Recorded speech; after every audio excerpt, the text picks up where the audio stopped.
just the way I would tell a story. Dat zeil me alte, dat zeil me geschwind. Da da da da ya da, da da ya da da da. So I can actually act it out. Da da da da da da da, da da da da da da da. My expressions. Da da da da da da da, da da da ya da. You see the difference? He's going to take the pickup, da-da-da, and the band comes in on the da-da-da. That's a musical technicality. It's just a little point of how it should be, because I think that's the way. He picks it up one way and I'll pick it up another way, and it won't match exactly. It may not match exactly.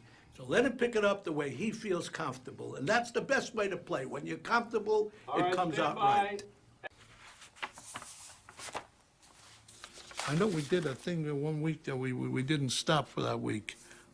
Well, we did the 11th, the 12th, the double header, no, a triple header on the 12th, the 13th, the 14th, the 15th, the 16th, the 17th, the 18th, the 19th, and the 20th without a stop. We went right through and did these dates. And it was a remarkable thing for us. I don't know how I got through, I really don't. And of course, my brother Max didn't do all of them, but he did most of them. And my brother Julie did them, and I did them. And we made a good buck that week. We must have made at least $2 apiece that week. I was born in 1912, 218 Eldridge Street on the Lower East Side of Manhattan. See.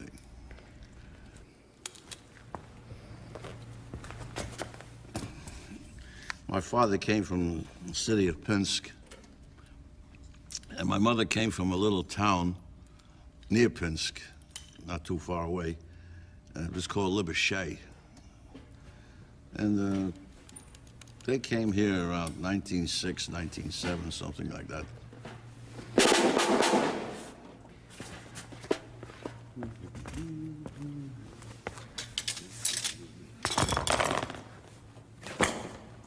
He was a cloaks operator in the ladies' garments.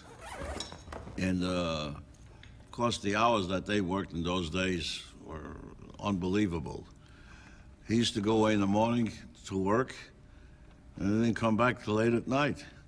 So I didn't see him in the morning and I didn't see him at night.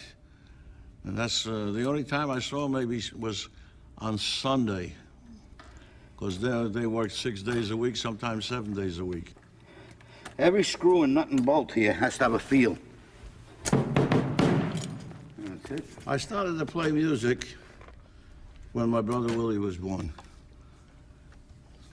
When they had the circumcision, they invited a landsman, in the same town my father came from, who was a musician, and my father knew the family, so they invited him to come to the bris. And I was about 6 or 7 years old at the time. And he says, you know, it's time that you should teach Maxie how to play violin. And that's where my musical career started, at that point, see. My grandfather, which was my brother Max always tells the story, loved music. And in his 70s, he once bought a saxophone. But he was so old he couldn't blow it. And my grandmother says, if you keep playing the saxophone, I'll throw you out of the house.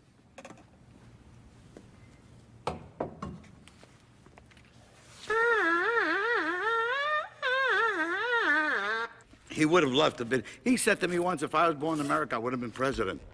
He thought Americans were idiots and dumbbells. He said, in Europe, you couldn't get away with being stupid like this. You'd have to be a lot smarter to survive.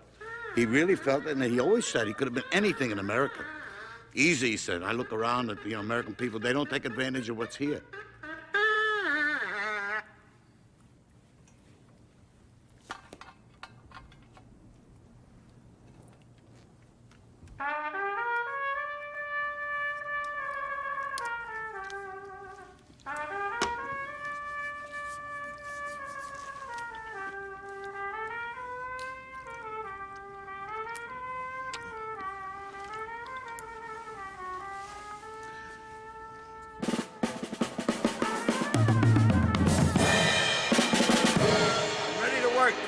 Somebody give me a job.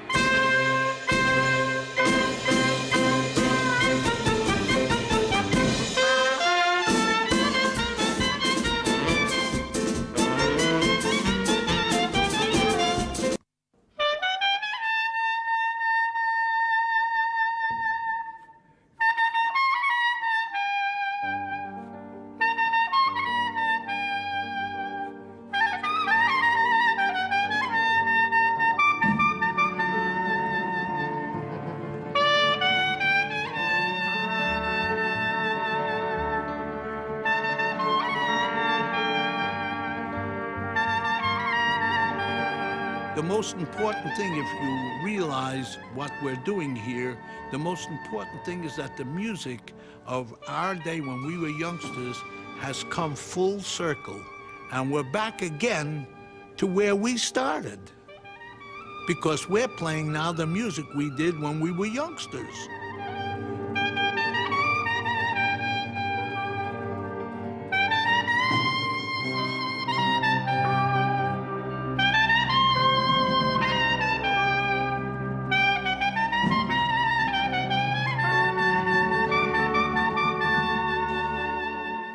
Well, at that time, a klezmer, the word klezmer was an insulting word.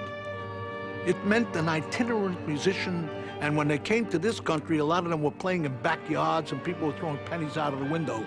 So when they called you a klezmer, you wanted to punch somebody in the nose because it was an insulting remark. And all of a sudden, we don't know where it came from. All of a sudden, somebody says, you got a klezmer band? Klezmer band? I didn't know whether to get angry or to laugh or to be happy or what.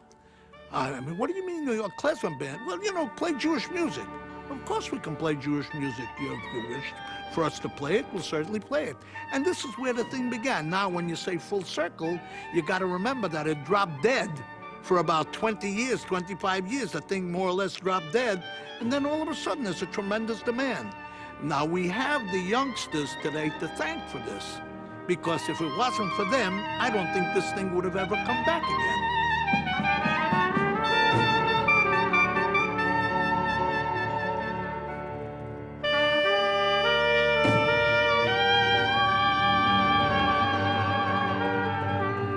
Now comes along a time when they did research. Whoever did the research in Europe, they found out that all the leaders of the Hasidic field, or the klezmer field, I should say, all died. There was nobody left. And the only one that was left was my brother Max.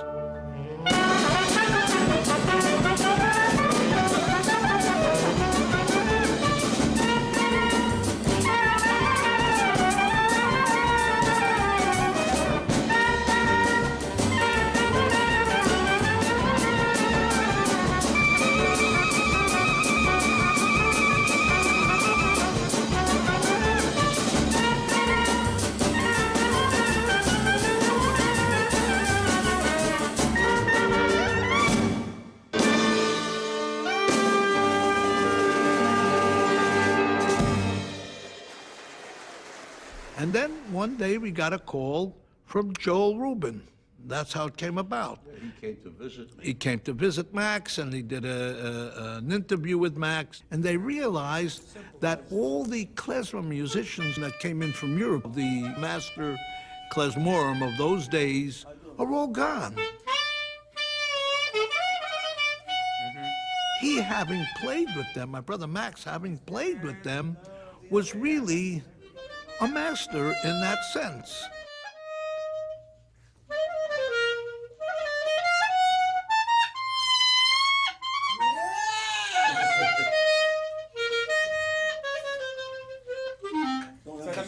Don't emphasize it too much. Right, because, you know why? Because you wanted to bring it out. So This is what makes that kind of music right. Too much, right? Nothing harsh. It's all soft and easy. Soft and easy. You add a couple of notes to it, but you're not taking away from the melody. In other words, this has nothing to do with a guy's ability. That's right. This has a question to do with interpretation. It's the heart. That's You the play it style. from here. That's right. That's the thing that counts. That And so music- I what is want music? this- Ah.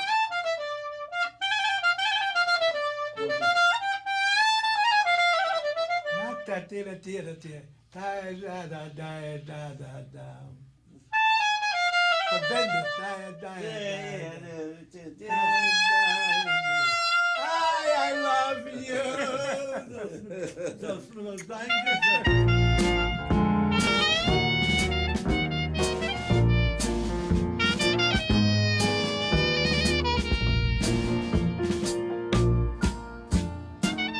I've come to Florida, into the studio with the Epstein brothers, to document their music on CD.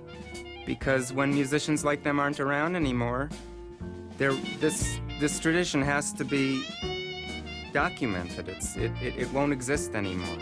Here we've been playing this cockamamie, I say cockamamie, I don't mean it as an insult, but we've been playing this cockamamie music all our lives. We never thought anything of it. We play Hasidic jobs. It was a living. We were making a living. We were making a damn good living. But we never thought that it would be such a thrill to other people to hear us play it. And when they came along and they started to call us, of course, our price increased, everything increased, and we started making good bucks out of it.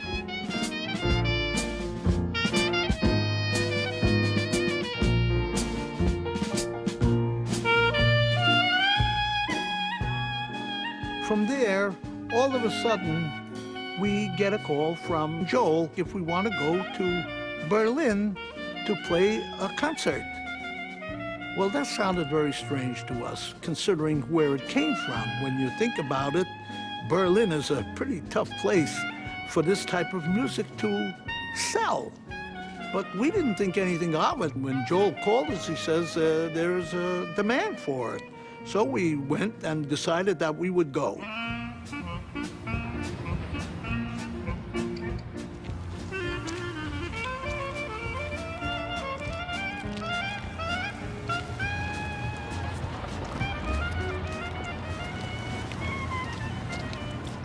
Yeah, when the Epsteins came to Berlin, I think it was a very interesting reaction from both sides. First of all, of course, they assumed that the whole audience was Jewish, which it wasn't. The audience was maybe 5% Jewish. And so they went through basically their regular Florida show, and Willie would say, you know, how many of you out there are from Hungary? And like one person would raise their hand, and it was a very interesting thing, and the audience went nuts. Yeah, we were so shocked and so surprised that anybody would want to hear this type of music coming. And then when we found out they weren't even Jewish people, that shocked us completely. Why would anybody that doesn't know anything about Jewish music be interested in things that were so strictly Yiddish, not Jewish in fact, but real Yiddish music? Why would they be so interested? And you asked me that question, and I must be honest with you, I have no answer. Maybe my brother Max can find an answer, but I can't find an answer.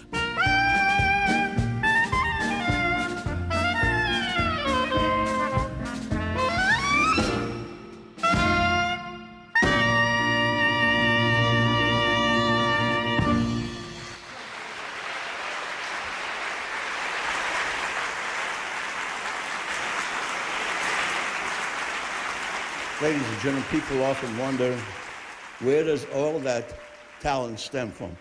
Comes from my maternal grandfather. You see, one day we bought him a ticket to see a performance at the Metropolitan Opera. And when it was all over, came home, naturally everybody wanted to know how much he enjoyed it. And he said, gee, the music? Anois nam. When did you hear that last? Anois nam.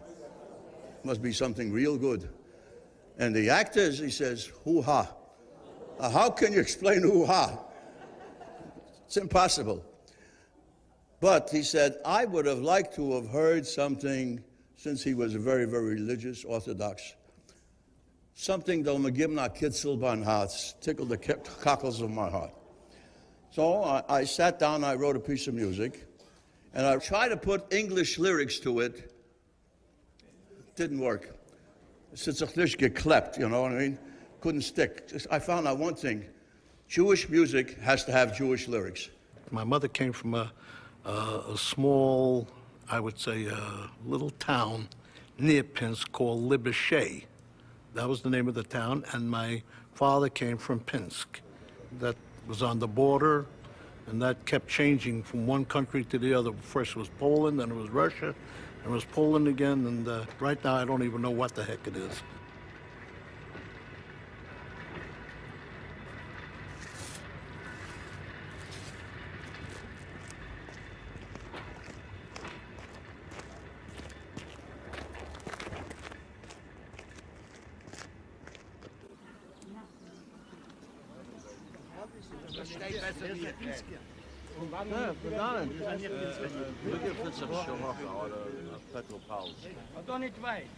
Ja, Aber die Gas ist nicht so schirok geworden. No. Nicht so die Gas. Das heißt nicht Beton Pauls. Nicht so. Was heißt das jetzt? Die kommst zum Molski. Kommst zum Molski und die Gas, die schirok Gas durch den Markt. Du hast doch gelebt, doch? Nee, ich habe auf Peres. Hier zijn wat zat is in Tabra. Das hat es in Tabra, das ist schirok. Das ist noch... Schirok das ist hat noch gewinnt nah, an aber sehr das grad. ist etwas anders. Schirok Gas ist sehr gut mit Gas. All right, can I go?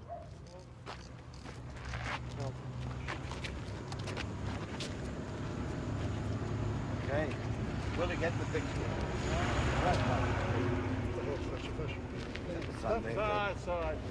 Great.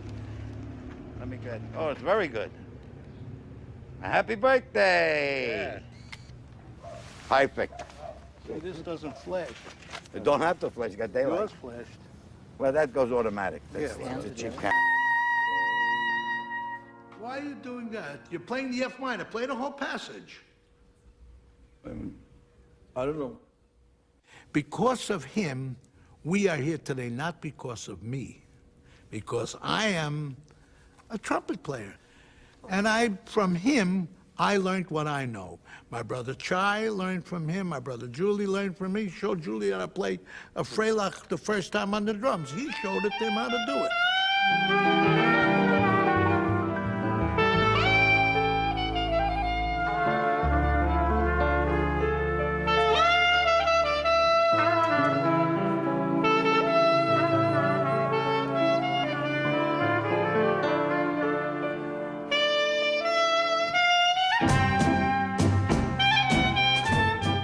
Willie, he didn't like the piano. I could see that he didn't. The way, you know, I says, Ma, it's not for him. So she says, well, let's study trumpet. We got 2 saxophone players. We don't need any more saxophone players. 2 is enough. So I says, well, get him a trumpet. So I bought him a trumpet.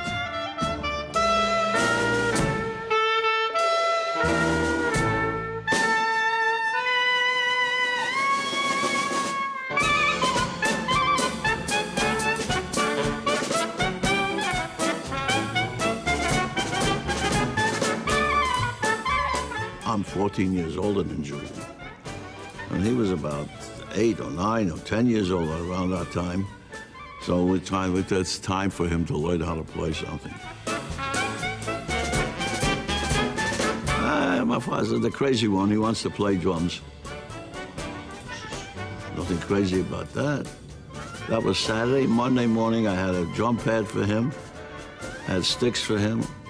I had a teacher for him.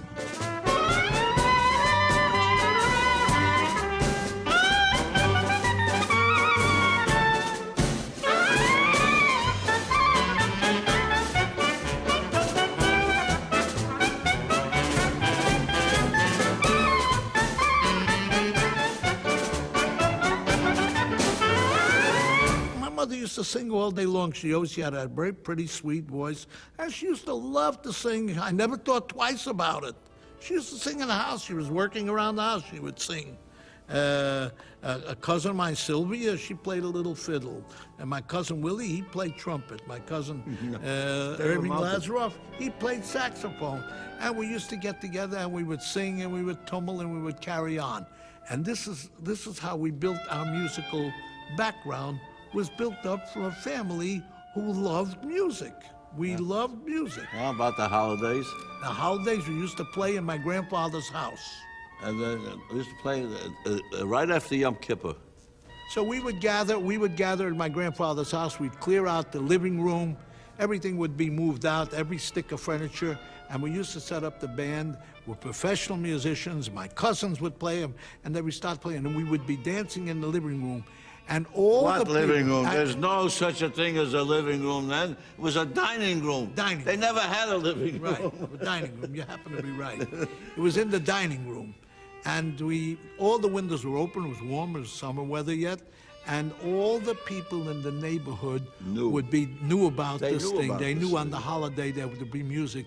And they would all come from the whole neighborhood, and they would dance in the streets downstairs to the music that we were playing in the house. And Jewish everybody music. Jewish Jewish music. Strictly Jewish music.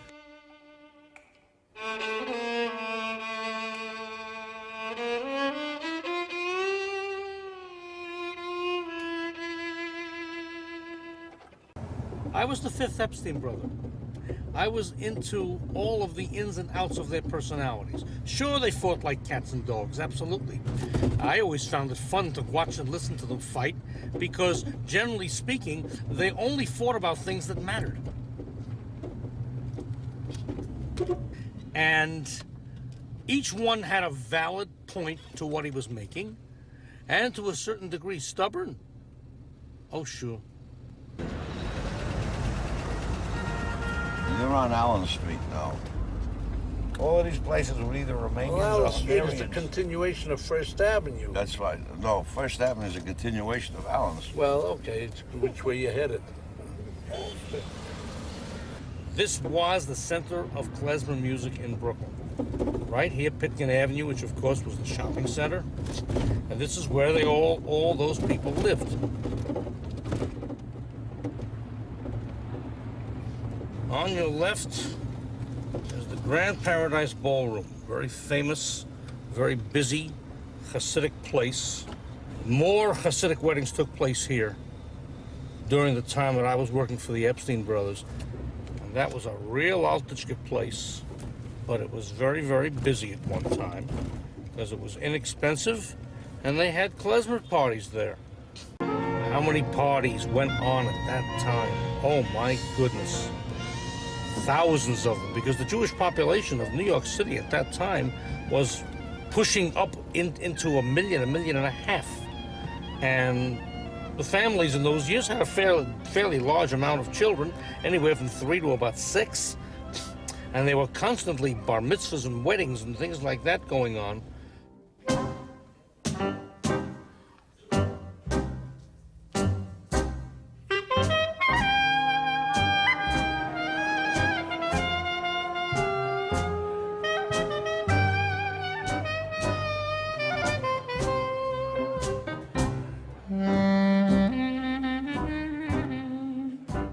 You know, but we used to play a wedding that was scheduled for 9 o'clock, luckily got off at 11.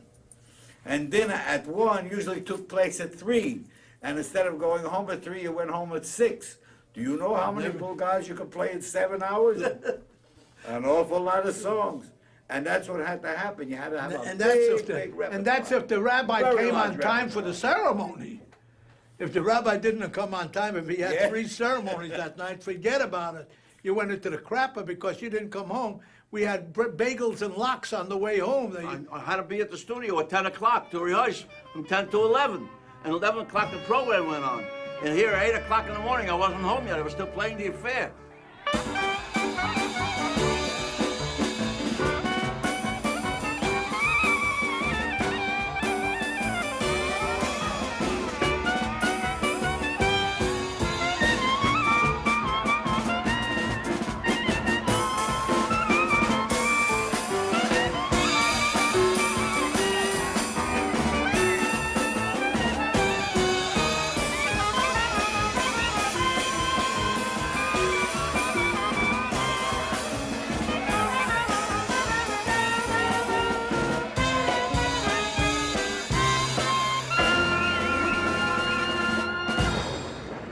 Rabbi Epstein.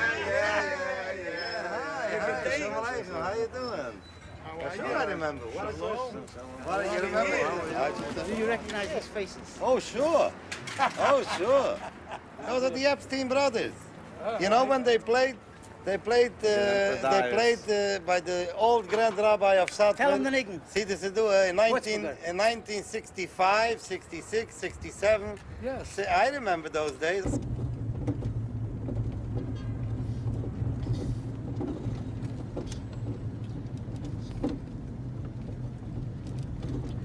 We are now coming to the Armory on Harrison Avenue and Hayward Street, in which the great big party has been held for the last number of years. This is the party that celebrates the release of the Satmar Rebbe from the concentration camp in 1944. And the Satmar Hasidim celebrate every year with a huge party. And you can have as many as 6,000 people in one of these giant places. This party was the highlight of the year for the Satmar Hasidim. There were so many people that there was no room to dance.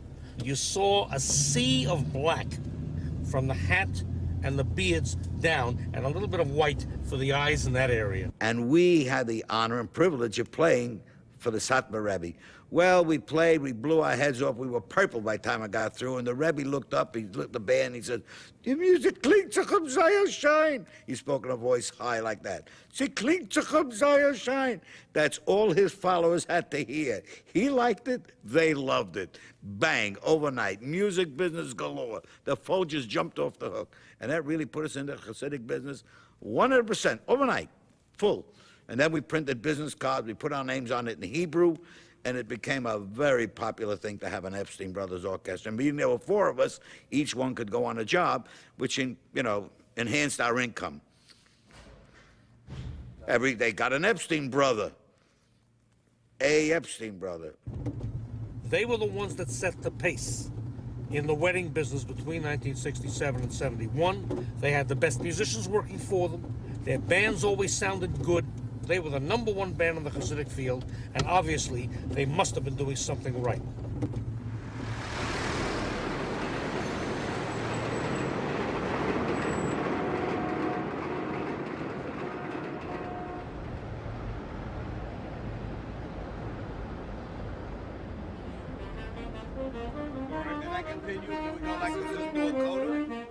May or may not go into the segue. Imagination.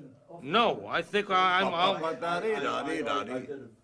It's da-da-da-da-dee, da-da-dee, da-da-da. Whatever the hell it is. All right, so if it goes out of the ba ba ba ba ba ba ba ba ba, I'll probably vamp. They added those taram in there. Well, they embellished it. No, we Anyway, don't. it's written. All right, so in other words, da-da-da-da, okay, so we'll just eliminate these 2 notes. Go ahead, we're rolling. We're rolling.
Pretty bad take. Yeah, but the tempo was nice, wasn't it? Tempo was very good, but the band stunk. All right, next time the band can play good, the tempo will stink, and we'll have it even. Then put it together, and we'll have a shot. No good. Too many mistakes are made. Yeah. Make a suggestion. You want a little faster? No, the tempo's okay, that I'm not worried about. I want to make a suggestion. I got an F sharp to a G, No, that's- is the way I always played it. I don't play grace notes like that. We used to play it all kinds of different ways. No, I just Play what you feel natural. Don't play what's written. I This will not note-wise add- is I written, don't- I but didn't- somebody, I didn't add wait, anything to it, I didn't. somebody else played these things, and they played it the way they thought it was correct. But we play it the way you feel comfortable, and it'll sound entirely different, and the I don't think tempo I added just a anything in there. shade brighter, Joe. No, I didn't think add the anything. phrasing we I did think is we were better something. off with the other tempo, though. You like it better? Yeah, So because, do what you feel. the If you original feel tempo, a more little slower, a comfortable, little give me an slower. A again. I say the music business is a great business. It's the only place that you go and you practice, you're with your friends, you have a good time, you say good night and go home and get a night's pay besides. You can't beat it. It's a lazy man's business. It really is. A lot of musicians would have never been in musicians had if they felt it was really work. They didn't realize they were working. Again, you go, you meet your friends. How's your wife? That's the end of the conversation. Hey, did you hear the new Chinese restaurant? Another. Did you go to the Schwitz last week? You want to go Friday? This is all part of the job.